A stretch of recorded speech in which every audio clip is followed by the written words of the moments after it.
Alright, স্বাগত জানাচ্ছি game অনের সাথে আছে আমি পিঙ্কি সাউনার। প্রতি শুক্রবার গেম অন নিয়ে আমরা রাত 8টায় থাকি আপনাদের সাথে। দর্শক, আজকে আমরা আলোচনা করব আসলে বিশ্বকাপের জন্য কতটা প্রস্তুত বাংলাদেশ, এই বিষয়ে আলোচনা করব। এছাড়াও ক্রিকেটের আরও প্রসঙ্গ তো নিশ্চয়ই থাকবে, কেননা আজকে কিন্তু আলোচনার জন্য আমার সঙ্গে আছেন একজন বিশেষ অতিথি। আমার সঙ্গে আছেন স্টুডিওতে সাবেক জাতীয় ক্রিকেটার, সাবেক নির্বাচক এবং বর্তমানে বিসিবি পরিচালক আব্দুর রাজ্জাক। ভাইয়া, ওয়েলকাম টু আওয়ার শো। কেমন আছেন? আসলে আপনাকে কখনো ভাই সৌভাগ্য হয়নি আপনাকে আমাদের স্টুডিওতে পাওয়ার। This is the very first time আপনাকে আমাদের মাঝে পেয়েছি। সো থ্যাঙ্কস আ লট যে আমাদেরকে আজকে আপনি এখানে সময় দিচ্ছেন।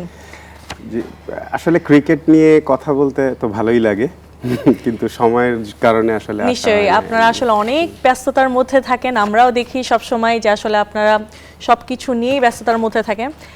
যাব মূল প্রসঙ্গে যাব, তার আগে একটু জানতে চাই রাজ্জাক ভাই, যে যেমনটি আপনাকে পরিচয় করিয়ে দেওয়ার সময় বলছিলাম যে আপনি একাধারে সাবেক জাতীয় ক্রিকেটার, আপনি জাতীয় দলে ছিলেন, আপনি নির্বাচক ছিলেন, এখন বোর্ড পরিচালক। আপনার এই যে দীর্ঘ যাত্রা, এই অভিজ্ঞতাটা একটু জানতে চাবো। প্রথম যেটা বলবো সেটা হচ্ছে ক্রিকেটের সাথে থাকতে তো ভালোই লাগে। ভালো লাগে বলতে আসলে এত ছোটবেলা থেকে আসলে খেলা শুরু করেছি এবং প্রফেশনালি যেহেতু খেলেছি, আসলে ক্রিকেট ছাড়া ওরকম বাইরের কিছু খুব একটা জানিও না, ভালো বুঝিও না। হ্যাঁ, তো সবকিছু ক্রিকেটের মধ্যে। তো আল্লাহর রহমতে এখনো পর্যন্ত ক্রিকেটের মধ্যে আছি। ভালো লাগে আসলে থাকতে এবং চেষ্টা করব সবসময় যেন ক্রিকেটের কাছাকাছি থাকতে। নিশ্চয়ই আপনাদেরকে আসলে ক্রিকেটের সাথে থাকতেই হবে, কারণ বাংলাদেশের ক্রিকেট আসলে আপনাদের হাত ধরেই নিশ্চয়ই আর অনেক দূর এগিয়ে যাবে। একটু জানতে চাই যে রাজ্জাক ভাই, আপনি যখন খেলতেন তখন আপনার ছিল খেলোয়াড় সুলভ মনোভাব ছিল, যে আপনি হয়তো এটা চেতেন ওটা চেতেন, বা চাওয়ার দিকটা ছিল যে এই ফ্যাসিলিটিসগুলো পেলে আমরা ভালো পারফর্ম করতে পারবো। তারপরে হলেন নির্বাচক, তখন আপনি ওই ফেসটাও দেখলেন যে আসলে নির্বাচক হওয়াটাও কতটা কঠিন, একটা প্লেয়ারকে নির্বাচন করা। এখন এসেছেন বোর্ড পরিচালক, 3টা ধাপ। আপনার কাছে সবচেয়ে কঠিন কোন জায়গাটা মনে হচ্ছে এখন পর্যন্ত, কোন রোলটা? এখানে 3টা জায়গা আলাদা আলাদা, একদম ডিফারেন্ট, এবং 3টাই কঠিন। খেলার টাইমটা তো আসলে সব থেকে কঠিন বলবো আমি, বিকজ আপনাকে হ্যাঁ তো থাকেই। আর তারপর হচ্ছে ইন্টারন্যাশনালি আপনি যখন কম্পিট করতে যাবেন আর দেশের ফ্ল্যাগ ক্যারি করবেন, তো ওই যে একটা আলাদা প্রেশার থাকে, ওই প্রেশারটা আর কোনো কিছু কখনোই আমি ফিল করিনি। বা ওটা প্রেশার বলতে যে খারাপ করার প্রেশার না, রেসপন্সিবিলিটি। আর তারপর তো হলাম ক্যারিয়ার শেষ করে, খেলার ক্যারিয়ার শেষ করে তারপর নির্বাচক। তো আমার কাছে মনে হয়েছিল এটা হয়তো আর একটু ইজি, মানে আমি যেটা ফেস করেছি তার থেকে একটু ইজি। বাট এখানে আসলে এই কাজটা ইজি না, বিকজ এখানে আপনি একটা মানুষের ক্যারিয়ার ফুল গড়ে দিচ্ছেন, আবার একটা মানুষের ক্যারিয়ারকে আপনি হয়তো আপনার কারণেই হতে পারে, অথবা ডিসিশন তো শেষ হয়ে যেতে পারে। তো এই জায়গাটাতে মানে অনেস্ট থাকাটা very important. At the same time শুধু অনেস্ট থাকলেই হয় না, আর অ্যাট দ্য সেম টাইম আপনার আসলে চিন্তা করার ব্যাপার আছে এখানে, যে ওই যে মানুষ, ওই যেহেতু আপনি পুরো ক্যারিয়ার ডিপেন্ড করছে আপনার ডিসিশনের উপর, একটা ইয়েস আর একটা নো এর উপর। তো এটা বলতে কিন্তু জাস্ট ফ্র্যাকশন অফ সেকেন্ড লাগে, বাট ওই মানুষটার ক্যারিয়ার কিন্তু হয় অনেক উপরে চলে যাচ্ছে অথবা অনেক নিচে চলে যাচ্ছে। তো ওইটাও একটা কঠিন জব। আর পরিচালক, এটা আমি আসলে খুব বেশি দিন হয়নি। তো এখানে এসে যেটা দেখেছি যে এখানে আসলে কাজ করার পরিধিটা অনেক বেশি, বিকজ খেলার সময় ওই যে আপনি ফার্স্টেই যেটা বললেন যে এটা হলে ভালো হতো, এটা চাইতেন, এটা তো যখন নির্বাচক হয়েছি তখন আসলে আমি পৌঁছে দিতাম যে ভাই এটা আসলে হওয়া উচিত, আমাদের এটা করে দেন, এটা প্লেয়ারদের জন্য। আর এখন হচ্ছে নিজেকে ডিসিশন নিতে হচ্ছে যে এটা হওয়া দরকার, এটা ওদের চাওয়া আছে, এগুলো আসলে হলে ভালো হয়। বিকজ আমার কাছে মনে হয় যে আমি এই অন্তত এইটা চেষ্টা করি যে যেসব জিনিসগুলো আমরা সাফার করেছি, ইভেন আমি শুনলে তো বুঝতে পারি কিছুটা, যে ফিল করতে পারেন যে হ্যাঁ কতটুকু, তো চেষ্টা করি এগুলো ফুলফিল করার। আসলে রাজ্জাক ভাই, যে আমি যেটা বললাম যে আপনি যখন প্লেয়ার ছিলেন বা যখন প্লেয়াররা কিছু চায়, এখন তো আসলে বুঝতে পারছেন বা এখন হয়তো ওই রোলটা থেকে ফিল করতে পারছেন যে জিনিসগুলো হয়তো এক্সিকিউট করাটা একটু মনে হয় কঠিন হয়ে যায়, এবং বাংলাদেশের পার্সপেক্টিভে লিমিটেশনসের মধ্যে আপনার কাছে একটু জানতে চাবো যে আসলে এখন পর্যন্ত কেমন কিছু হয়েছে যেটাতে আপনাকে কম্প্রোমাইজড হতে হয়েছে, যে না আমি মানে সম্ভব হচ্ছে না, কিংবা সম্ভব হওয়া সত্ত্বেও আপনি হয়তো এক্সিকিউট করতে পারেননি? এরকম একটা ব্যাপার মানে আমি ফিল করেছি যে এটা হলে সব খুবই ভালো হয়, যেটা হচ্ছে আমাদের যতগুলো গ্রাউন্ডস আছে টেস্ট খেলার উপযুক্ত, তো সবগুলো মাঠে আমাদের টেস্ট ম্যাচ হচ্ছে না, বা ওই ফ্যাসিলিটিস গুলো আমরা আসলে প্রোভাইড করতে পারছি না। কোথাও আছে মাঠের কারণে হচ্ছে না, কোথাও আছে আমাদের হোটেলের স্বল্পতা আছে, যে মান আর কি, হোটেলের স্বল্পতা না বলতে, যে ওই ফ্যাসিলিটিস গুলো আসলে ইন্টারন্যাশনালি টিমগুলোকে ট্রিট করার মতো ওরকম সুবিধা নেই। তো এইগুলো হলে, তো এটাতে না আই ক্যানট কন্ট্রোল, মানে এটা আমার হাতে নেই, বাট এটা আমি খুব মনে করি যে এগুলো হলে আমাদের ক্রিকেট আরো অনেক উপরে চলে যাবে আসলে। এবং আমরা সবসময় এটা বলে থাকি, বলি। এখন তো আরো একটু সুবিধা আছে, বলার জন্য সুবিধা। ইভেন আমরা এনএসসি তেও আমরা লাস্ট মাঠগুলোর ব্যাপারে আমরা বলেছি যে আপনারা একটু তাড়াতাড়ি করে আমাদের মাঠগুলো কাজ শেষ করে দেন, যেহেতু আমাদের প্রত্যেকটা গ্রাউন্ডস কিন্তু এনএসসির আন্ডারে। তো ওইটা আপনার কোনো রকম কোনো কাজ হতে হলে বা কোনো কিছু করতে হলে এনএসসির থ্রুতেই করতে হয়। তো গভর্নমেন্টের কাছে এটা আমাদের চাওয়া সবসময় থাকে, এখনো আছে, আমার মনে হয় আরো থাকবে পরবর্তীতে। দীর্ঘ এই পথ চলাতে আপনার কাছে যদি একদম অনেস্টলি জানতে চাই রাজাক ভাই, আসলে বাংলাদেশের ক্রিকেটটা কোথায় দাঁড়িয়ে আছে আপনার মতে? এবং বাংলাদেশের খুব ক্লোজলি দেখেছেন, সবগুলো রোলেই আপনি মোটামুটি বাংলাদেশ টিমটাকে কাছ থেকে দেখেছেন। শক্তিমত্তা এবং দুর্বলতা যদি আপনার কাছ থেকে জানতে চাই, কেন জানতে চাচ্ছি, সামনে ওয়ার্ল্ড কাপ আছে, অনেকগুলো আইসিসি টুর্নামেন্টে কিন্তু আমরা খারাপ করে ফেলেছি, আমরা হয়তো এক্সপেকটেশন ওইভাবে ভক্তদের কিংবা জাতির এক্সপেকটেশন হয়তো রাখতে পারেনি। সো সামনে আরো চ্যালেঞ্জ আছে। সো আপনার কাছে কি মনে হচ্ছে, যেহেতু আপনি এখন বোর্ড পরিচালক হিসেবে দায়িত্ব নিয়েছেন, সামনের চ্যালেঞ্জগুলো কতটুকু? অনেস্টলি আমার কাছে যদি আপনি জানতে চান, আমি বলবো যে প্রথম যে জায়গাটাতে আমরা একটু পিছিয়ে আছি সেটা হচ্ছে মানসিকভাবে, সাইকোলজিক্যালি আমরা হয়তো, বাট স্কিল ওয়াইজ যদি বলেন আমরা অনেক পিছে না অন্যান্য টিমগুলো থেকে। আমাদের কিন্তু নর্মালি সিরিজগুলো যে খুব একটা খারাপ হচ্ছে সেটা না, তো ওই অ্যাকর্ডিংলি আমরা কিন্তু আমাদের হ্যাঁ আপনি ঠিকই বলেছেন যে আমাদের বড় বড় টুর্নামেন্টগুলোতে অ্যাকর্ডিংলি আমরা যেতে পারছি না। বাইলেটারালগুলোতে কিন্তু আমরা ভালো খেলি, কিন্তু কেন জানি আইসিসি টুর্নামেন্টগুলোতে গিয়ে আমরা হোঁচট খাচ্ছি বারবার। আসলে আইসিসি টুর্নামেন্টগুলো এরকম হয় যে আপনার প্রত্যেকটা টিমই আসে আপনার একদম ফুল স্ট্রেংথ নিয়ে ওদের একদম, এবং ওরা সেট আপ করে, আমাদেরও ওই সেট আপ থাকে, কিন্তু আসলে আমাদের কিছু স্বল্পতা তো আছেই, কিছু স্বল্পতার মধ্যে আমাদের থাকতে হয়। যেমন আপনি যদি বলেন যে আমাদের প্লেয়ার্সের দিক থেকে, যে আমি ওদেরকে কোনোভাবে বলবো না যে ওরা not up to the mark, ওরা যথেষ্ট ভালো খেলছে, যথেষ্ট চেষ্টা করে। হ্যাঁ, তো যেহেতু সবকিছুই করছে, তো তার মানে আমার ওই যে মানসিকভাবে কোনো না কোনোভাবে একটু পিছিয়ে আছে। তো আমি আমার কাছে এবার ইয়েটা দেখে আমার মনে হয়েছে, ওদের সেটআপটা দেখে, যে টি-20 ওয়ার্ল্ড কাপে প্রবাবলি ওরা ভালো করবে আসলে। মানে টিমটা খুব সুন্দরভাবে সেটআপ করেছে, আমি টিম ম্যানেজমেন্টের কাছাকাছি থেকেও দেখেছি, লাস্ট সিরিজে আমি ছিলাম টিমের সাথে, তো দেখলাম ওরা এইভাবে যদি ওরা যেতে পারে ওয়ার্ল্ড কাপে একদম মানে কোনো ঝামেলা ছাড়া, এবং প্রিপারেশনটা যদি ওদের অ্যাকর্ডিংলি হয়, ওরা এটা এখন কিন্তু প্রিপারেশনটা নিজের কাছে, বিকজ এই যে বিপিএল চলে এসছে, এই বিপিএল এর পরে কিন্তু ওরা টাইম পাবে না, হ্যাঁ, তো ওরা যদি রাইট ওয়েতে নিতে পারে, আমি আশা করি যে এবারকার ওয়ার্ল্ড কাপটা হয়তো কিছু মানে বেটার হবে। ওয়ার্ল্ড কাপ নিয়েও আলোচনায় আসবো, বিপিএল নিয়ে আলোচনা আসবো, তার আগে একটু জানতে চাই বা রাজাক ভাই, যে আমাদের ক্রিকেটে মাঠের থেকে আসলে বাইরে কেওসটা বেশি হয় কিনা? বাইরে আলোচনাগুলো আমরা দেখি প্রচুর বাইরে আলোচনা হয়, বোর্ড নিয়ে, এই পরিচালকদেরকে নিয়ে, আপনাদেরকে নিয়ে অনেক কথা হয়। এই বিগত সময় আমরা দেখেছি, এই যদি আমি বলি যে আপনি বলেন যে কোনো ঝামেলা ছাড়া যদি টিমটা যেতে পারে খুব ভালো কিছু করবে।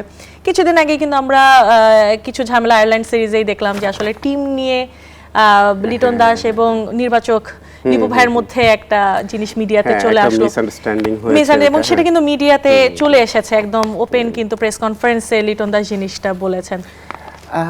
আসলে আমাদের প্রত্যেকটা বড় টুর্নামেন্টের আগে আপনি দেখবেন একটা না একটা ব্যাপার ঘটেই, হ্যাঁ। এবং সেটা ক্যারি করতে করতে আমরা ওই এগুলো তো টিমে টুর্নামেন্টগুলোতে ব্যাড যাই। ইমপ্যাক্ট পড়ে হ্যাঁ, অবশ্যই পড়ে, অবশ্যই পড়ে। আর এখন তো social media time, social media আসলে বড় একটা রোল প্লে করে, আমরা যেটা দেখেছি। তো এখন ওখানে কিন্তু স্পেশালিস্ট হওয়া লাগে না। যেমন আপনি বুঝছেন, কথা বলছেন, আমি বুঝছি, কথা বলছি, যে কেউ কথা বলতে পারে এবং যে কেউ যে কোনো একটা ইস্যু রেজ করে ফেলতে পারে। আর ওইটা তো সোশ্যাল মিডিয়া আলটিমেটলি নেগেটিভ ভাইবে হচ্ছে ওইটা, মানে হয় বেশি, মানুষের কাছে ছড়ায় বেশি। তো যারা যারা এগুলোর ব্যাপারে স্পেশালিস্ট, তারা চেষ্টা করে যে যত মানে। কিন্তু রাজীব ভাই, এই আলোচনাগুলা কিন্তু সৃষ্টি করে দিচ্ছে, কথা বলার সুযোগ করে দিচ্ছে, কিন্তু আসলে আপনাদের ওখান থেকে সুযোগগুলো আসছে। সবাই মানুষ তো না, তো ভালো মন্দ নিয়েই কিন্তু হয়, মিস্টেক হতে পারে, বা তো যখন কিছু কিছু ব্যাপার থাকে, যেমন এবার লাস্ট যে ঘটনাটা ঘটেছে ক্রিকেট বোর্ড নিয়ে, যে ওমেন্স উইংসের যে ব্যাপারটা হয়েছে, খুবই প্যাথেটিক। আমি অবশ্যই বলবো যে যদি নাকি এরকম কোনো ব্যাপার হয়ে থাকে, এবং ক্রিকেট বোর্ড কিন্তু ইনশিওর করছে যে এটা একদম মানে জিরো টলারেন্স বলেই দিয়েছে, ও যে কমিটি করা হয়েছে সেই কমিটি। তো তারপরেও কিন্তু এটা নিয়ে চলছে। এবং দেখেন, এখন যারা, সাপোজ আমি যে এসেছি পরিচালক হিসেবে, তো আমি কিন্তু জানতামই না ব্যাপারটা। এটা অনেক আগে কখনো না কখনো হয়েছে বলা হচ্ছে। আমি এটা কিন্তু আমি বলতে পারবো না। তো রাজা ভাই পাওয়া কিন্তু গেছে, মানে রিটেন, হ্যান্ড রিটেন লেটারও কিন্তু আমরা দেখেছি মিডিয়াতে আসছে। ওই জিনিসগুলো আসলে ওইভাবে ইনিশিয়েটিভ ওই মুহূর্তে যদি নেওয়া হতো, জিনিসগুলোকে এত দূর পর্যন্ত কিন্তু আসতো না বলে আমরাও এটা ফিল করি। আপনিও তো নারী উইং এর সাথে কাজ করেছেন, আসলে কাজ। হ্যাঁ, আসলে করেছি। জিনিসটা এরকম, এটা ঠিক যে যদি, তবে কোনো না কোনো একটা সমাধান তো হয়েছে, বিকজ তখন তো এত কথা হয়নি। তখন হয়তো তার রানিং প্লেয়ার ছিল, কথা হয়নি, সেই মানে সেটারই তো বিস্ফোরণ হলো এখন। চাপা হতে পারে, সেটাও হতে পারে, বাট এটাও কিন্তু ইনশিওর করা হয়েছে যে ঠিক আছে, আগে হয়েছে পরে হয়েছে সেটা দেখার বিষয় না, বাট আমাদের হাতে এসেছে, অবশ্যই এটার ব্যাপারে। আচ্ছা, আমি এটাতে পরে কথা বলতাম, যেহেতু টপিকটা উঠলো, যে আসলে এটার অগ্রগতি সম্পর্কে কি আমাদেরকে একটু জানাবেন? কারণ প্রথমে শুনলাম 15 দিনের মধ্যে প্রতিবেদন জমা দেওয়া হবে, তারপরে আরো অনেকজনকে ইনক্লুড করা হলো। আপাতত এটার স্ট্যাটাসটা কি? আসলে স্ট্যাটাসটা হচ্ছে এই অবস্থাতে আছে। এটার প্রথম স্ট্যাটাস আমি আপনাকে যেটা বলবো, যে এটার মধ্যে আমরা কেউ মানে জানিও না যে কি অগ্রগতি হচ্ছে।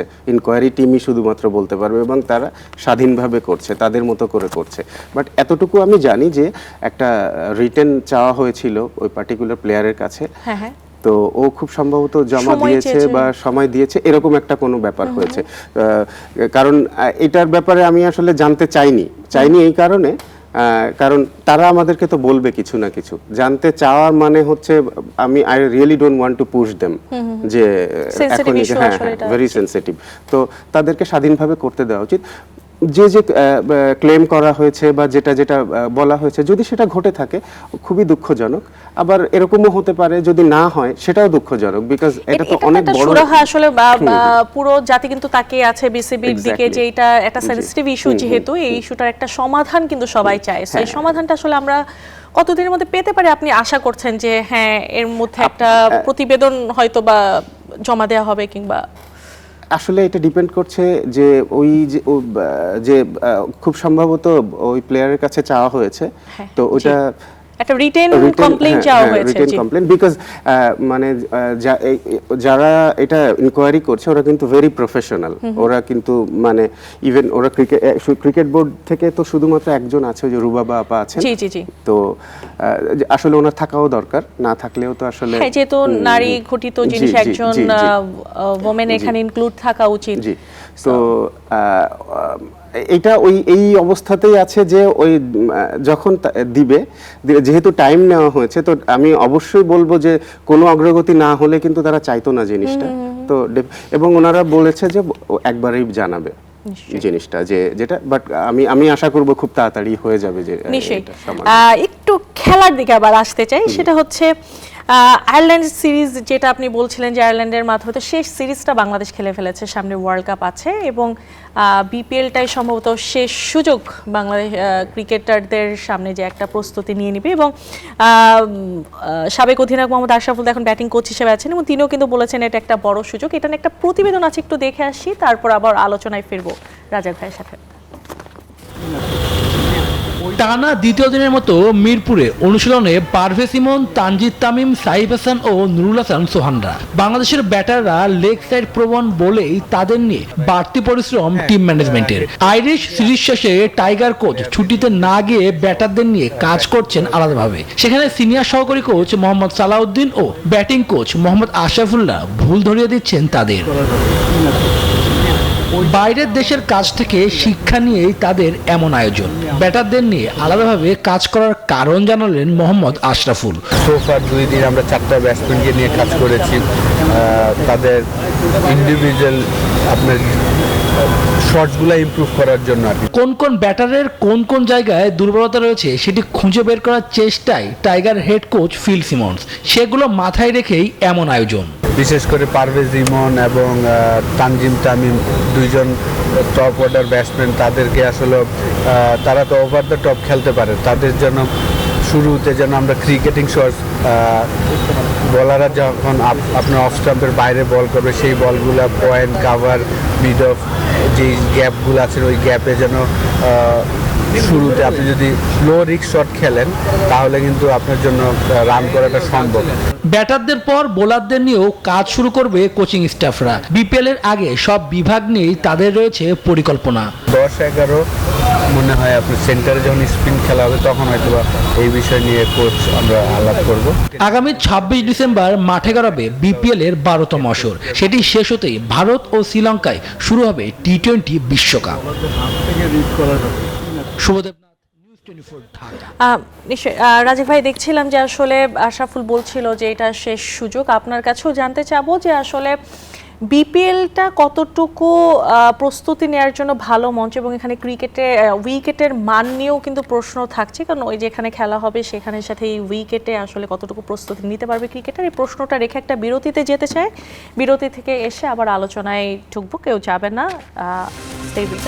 বিরতির পর আবারও স্বাগত জানাচ্ছি গেম অনে। আমরা কথা বলছি, আজকে বোর্ড ডিরেক্টর আব্দুর রাজ্জাক আছেন আমার সঙ্গে, কথা বলছিলাম। বিরতিতে যাওয়ার আগে বিপিএল নিয়ে একটা প্রশ্ন রেখেছিলাম আপনার কাছে যে আসলে বিপিএল কতটা প্রস্তুতির মঞ্চ, ভালো মঞ্চ হতে পারে বলে আপনি মনে করেন, কেননা উইকেটের কিছু তারতম্য তো থাকবে। আমাদের চেষ্টা করা হবে যে খুব ভালো উইকেট যাতে ওরা পায়। আমাদের গ্রাউন্ডস কমিটি পাইলট ভাইও এটা ইনশিওর করেছে, বলেছে কয়েকবারই বলেছে যে আমি চেষ্টা করব। আর ওই টাইমের যে ওয়েদার, এটা আসলে ডিপেন্ড করে ওয়েদারটা কেমন থাকবে। অনেক সময় থাকে ক্লাউডি, মানে ফগি, পুরা দিন সূর্য থাকে না, তো সান না থাকলে উইকেটের বিহেভটা একটু অন্যরকম হয়। বাট আদার দেন দ্যাট আমার কাছে মনে হয় যে এবার উইকেটটা ভালো হবে। আর আপনার যে প্রিপারেশনের কথা যে বললেন, বিপিএল ইটসেলফ একটা বিগ টুর্নামেন্ট, তো এটা আসলে অটোমেটিক্যালি আপনার প্রিপারেশন হবে, আপনাকে প্রিপেয়ার করতে পারবেন। বিকজ এখানে আপনি ভালো খেললে, এটা আমার কাছে আমি যেটা বুঝি, মানে আমার খেলার টাইমের থেকে, যে আপনি যদি একটা ভালো শেষ করে যান আর একটা মানে স্টেপে, তো ওইটা কিছুটা হলেও ক্যারি করে। রাজাক ভাই, আমরা যদি দেখি যে আসলে বিপিএল এতগুলো আসর হয়ে গেছে, প্রতিটা আসরে কিছু না কিছু বিতর্ক ছিল এবং একটা বিতর্ক কিন্তু একদম কমন বিতর্ক ছিল, সেটা হচ্ছে ফিক্সিং নিয়ে। এবার আমরা দেখেছি যে যখন অকশন হলো তখন ফিক্সিং নিয়ে কিছু ইস্যুস ক্রিয়েট হয়েছে, অনেকগুলো প্লেয়ারকে বাইরে রাখা হয়েছে। অ্যালেক্স মার্শালও এটা নিয়ে কথা বলেছেন। আপনার কাছে কি মনে হচ্ছে যে এবার তো আপনারা বদ্ধপরিকর যে আমরা ফিক্সিং জাতীয় কোনো কিছু এবার হতে দিব না, এটার ব্যাপারে যদি আমি আপনার কাছে জানতে চাই যে এটা কতটুকু আসলে সম্ভব হবে, কেননা রকিবুল হাসানও কিন্তু বলেছেন যে ফিক্সিং বন্ধ করা কোনোভাবে সম্ভব না। বন্ধ করা সম্ভব না ডিরেক্টলি, মানে মাঠের থেকে প্লেয়াররা ইনভলভ হবে না, এইগুলা করা সম্ভব। আপনি যদি স্ট্রিক্ট থাকতে পারেন, থাকা যায়, যদিও একদিন 2 দিনের ব্যাপার না, এটা তো আস্তে আস্তে করতে হবে। তো ইনিশিয়েটিভ অলরেডি নিয়েছে এবং আমাদের যে ইন্টিগ্রিটি টিম আছে ওরা কিন্তু অলরেডি যে আপনি বললেনই তো সবাই জানে যে একটা ডিসিশন নিয়েছে জি। যে কিছু প্লেয়ারকে আসলে ওরা এখনো ওদের ব্লেম করেনি, বাট ওরা মনে করছে যে ওরা ওদেরকে না খেলানোর জন্য এই যেহেতু তার রেড টুর্নামেন্টটা ফ্ল্যাগে ছিল যে এই জন্য তাদেরকে ধরে রাখা হচ্ছে। এটা কিন্তু একটা আমার কাছে মনে হয় যে এটা it's Good a big decision. Step, হ্যাঁ বিগ স্টেপ যে এটা এবং বন্ধ করা যাবে না এই কথাটা ঠিক না, কারণ যদি সব প্লেয়াররা হেল্প করে, টিমগুলো হেল্প করে, তো অবশ্যই সম্ভব হবে না কেন। অনেস্টলি যদি করতে চায় আমার কাছে মনে হয় এটা সম্ভব। নিশ্চয়ই বিগত সময়গুলো আমরা দেখেছি যে আসলে বাইরের যারা প্লেয়ার কিংবা দেশি প্লেয়ার সবারই একটা পেমেন্ট ইস্যু ছিল, সেই বিষয়গুলো আপনারা কি মনে করছেন এইবার কতটুকু সলভ করা সম্ভব, এবং কি ধরনের কেমন মানের বিদেশি খেলোয়াড়রা আপনার মনে হয় যে এইবারের আসরে তো আমরা দেখেছি এবং সামনের আসরগুলো তো এইবারের আসরের এই ইম্প্যাক্টটা কিন্তু সামনের আসরেও যাবে, সো আপনাদের কি মনে হয় যে পেমেন্ট ইস্যুটা কতটুকু এবার সলভ করা সম্ভব হবে? ক্রিকেট বোর্ডের তরফ থেকে যতটুকু করার আসলে চেষ্টা করা হচ্ছে, আসলে ওই যে সিকিউরিটি মানি রাখা হয়, রাখার চেষ্টা ওইটা নেওয়া হয়েছে, তারপর মানে যত রকম, তো তারপরেও যদি তার বাইরেও যদি কেউ আসলে খারাপ করার জন্য আসে, সেগুলো কন্ট্রোল করা আসলেই কঠিন। বিকজ আপনি অনেক ফরেন প্লেয়ার থাকে যে আপনি আসলে যে যে যে কন্ট্রাক্ট করছেন, ক্রিকেট বোর্ড জানে হয়তো যে না এটা ওই কন্ট্রাক্টে না আরো কম আছে, তো যখন খেলা শেষ হলে তো টাকা যখন দিতে হবে ওই প্লেয়ারকে, তো দিতে গেলে তো আপনাকে ওর সঙ্গে যা কন্ট্রাক্ট হয়েছে সেটা দিতে হবে, তো আপনি যেটা জানেন সেটা তো দিলে হবে না। তো যদি এরকম কেউ করে তো সেটাতে তো আসলে অ্যাকশনে তো নিশ্চয়ই বিসিবি যাবে না। অবশ্যই যাবে, এটা এবং এটার ব্যাপারেও এবার জিরো টলারেন্স। আবারও যদি একটু বিশ্বকাপের দিকে নজর দিতে চাই, বাংলাদেশ টিম কিন্তু ইংল্যান্ড আছে, ওয়েস্ট ইন্ডিজের মতো দল আছে, এই প্রস্তুতি কিংবা টিমের যে এখন কন্ডিশন দেখছেন, গ্রুপ পর্ব কতটুকু চ্যালেঞ্জিং হতে পারে বাংলাদেশ টিমের জন্য মনে হচ্ছে? গ্রুপ আমি আসলে আমাদের টিম নিয়ে এবার আশাবাদী, বিকজ ওরা লাস্ট যে টি-20 সিরিজগুলো খেলেছে মোরলেস আমার কাছে ভালো লেগেছে, তো ওরা যদি এই ইমপ্রুভমেন্টটার ধারাবাহিকতা রাখতে পারে আমার কাছে মনে হয় যে ওরা সেকেন্ড রাউন্ডে খুব ইজিলি চলে যাবে। ইজিলি তো কোনোভাবেই বলা সম্ভব না, বিকজ টি-20 হচ্ছে আপনার অ্যাসোসিয়েট টিমগুলোও আসলে ডেঞ্জারাস, তো ওখানে ওই গিভেন ডেতে খেলা হয় যে আপনার জাস্ট মোমেন্টামের উপর, আপনি বেশি টাইম মোমেন্টাম ধরে রাখলেন আপনার সঙ্গে অস্ট্রেলিয়াও পারছে না, এরকম হবে। তো ইজিলি হওয়ার কথা, ইজিলি কোনো কিছুই হবে না, একটা ম্যাচও আসলে ইজিলি জিততে পারবে না, বাট আমি আশাবাদী যে তারা গ্রুপ পর্বটা অ্যাট লিস্ট গ্রুপ পর্বটা পার হবে, এর পরেরটা তো আসলে পরেই দেখা যাবে যে কি অবস্থা হয়। কোন প্লেয়ারদের উপর আপনি ভরসা রাখতে চান যে আপনার কাছে মনে হচ্ছে যে আমার মানে ট্রাম্প কার্ড হতে পারে ওয়ার্ল্ড কাপে? দেখেন বাংলাদেশ টিম হচ্ছে এরকম একটা টিম, এখন পর্যন্ত বলা যাচ্ছে না রাজা ভাই, বলা কঠিন, কারণ হচ্ছে বাংলাদেশ টিম যখন কালেকটিভলি ভালো খেলে তখন ম্যাচ জিততে পারে। তো এখনো আমাদের মধ্যে হয়তো বিরাট কোহলি হয়নি, সচিন টেন্ডুলকার হয়নি, রোহিত শর্মা হয়নি, আমরা আশা করব যে খুব তাড়াতাড়ি হয়ে যাবে, বাট আমি খুবই আশাবাদী আমাদের রিশাদ হোসেনের উপর। রিশাদের কথা কিন্তু আসলে রিশাদ দাস আলাদা করে বলেছেন, তো আমার কাছে মনে হয় ও একটা বড় ইমপ্যাক্ট ফেলতে পারে ওয়ার্ল্ড কাপে। রাজা ভাই ছোট্ট আর একটা ব্রেক আছে, একটা ব্রেক নিয়ে আসি, তারপর শেষবারের মতো আপনার সঙ্গে আরেকটু কথা বলবো।